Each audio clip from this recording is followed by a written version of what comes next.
Hey guys, good morning. Today we have started a new book, Colossians. Introduction, author, date and place of writing. The Colossians is a genuine letter of Paul, is usually not disputed. In the early church, all who speak on the subject of authorship ascribe it to Paul. In the 19th century, however, some thought that the heresy reputed in chapter 2 was 2nd century Gnosticism. But a careful analysis of chapter 2 shows that the heresy referred to there is noticeably less developed than the Gnosticism of leading Gnostic teachers of the 2nd and 3rd centuries. Also, the seeds of what later became the full-blown Gnosticism of the 2nd century were present in the 1st century and already making inroads into the churches. Consequently, it is not necessary to date Colossians in the 2nd century at a time too late for Paul to have written the letter. Instead, it is to be dated during Paul's first imprisonment in Rome, where he spent at least 2 years under house arrest.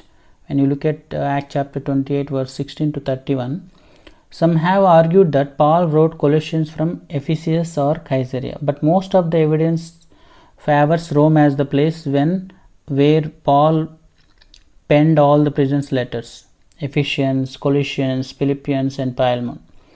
Colossians should be dated AD 60 in the same year as Ephesians and the Philemon.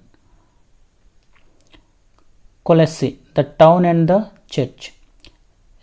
Several hundred years before Paul's day, Colossae had been a leading city in Asia Minor, present-day Turkey. It was located on the Lycus River and on the great east-west trade route leading from Ephesus on the Aegean Sea to the Euphrates River. By the 1st century AD, Colossae was diminished to a second-rate market town, which had been surpassed long before in power and importance by the neighboring towns of Laodicea and Hierapolis. What gave Colossae New Testament's importance, however, was the fact that during Paul's 3-year ministry in Ephesus, Epaphras had been converted and had carried the gospel to Colossae. Look at chapter 1 verse 7 to 8, Act chapter 19 verse 10. The young church that resulted then became the target of heretical attack, which led to Epaphras' visit to Paul in Rome and ultimately to the penning of the Colossian letter. Perhaps as a result of the efforts of Epaphras or other converts of Paul, Christian churches had also been established in Laodicea and Hierapolis. Some of them were house churches. When you look at chapter 4 verse 15 and Philemon chapter 2 also, most likely all of them were primarily Gentile. And the Colossian heresy. Paul never explicitly describes the false teaching he opposes in the Colossian letter. The nature of the heresy must be inferred from statements he made in opposition to the false teachers. An analysis of his reputation suggests that the heresy was diverse in nature. Some of the elements of his teaching were ceremonialism, first one. It held to strict rules about the kinds of permissible food and drink, religious festivals and circumcision. And second one is asceticism. Do not handle, do not taste, do not touch. And third one is angel worship. Fourth one is depreciation of Christ. This is implied in false emphasis on the supremacy of Christ. And fifth one, secret knowledge. The Gnostic boasted of this on Christ, in whom are hidden all the treasures of wisdom. Sixth one is reliance on human wisdom and tradition. These elements seem to fall into two categories, Jewish and Gnostic.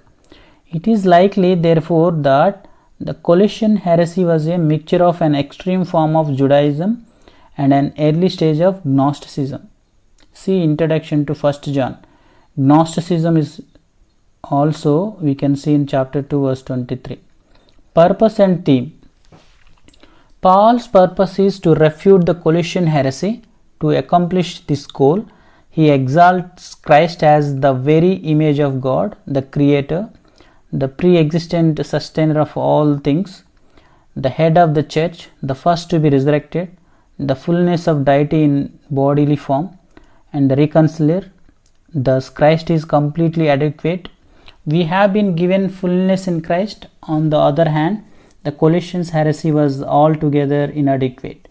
It was a hollow and deceptive philosophy, lacking any ability to restrain the old sinful nature. The theme of Colossians is the completely adequacy of Christ as contrasted with the emptiness of mere human philosophy. Here we have a total 4 chapters. We are going to discuss outline. First chapter, verse 1 to 4, introduction, greetings, thanksgiving and prayer, and the supremacy of Christ, Paul's labor for the church and his ministry for the sake of the church, his concern for the spiritual welfare of his readers, second chapter, and freedom from human regulations through life with Christ, warning to God against the false teachers, pleas to reject the false teachers, and analysis of the heresy. The third chapter we can see rules for holy living, the old self and the new self, rules for Christian households, further instructions in fourth chapter, and final greetings and benedictions in fourth chapter. These fourth chapters we are going to discuss in our regular Bible study in coming days. God bless you. Thank you.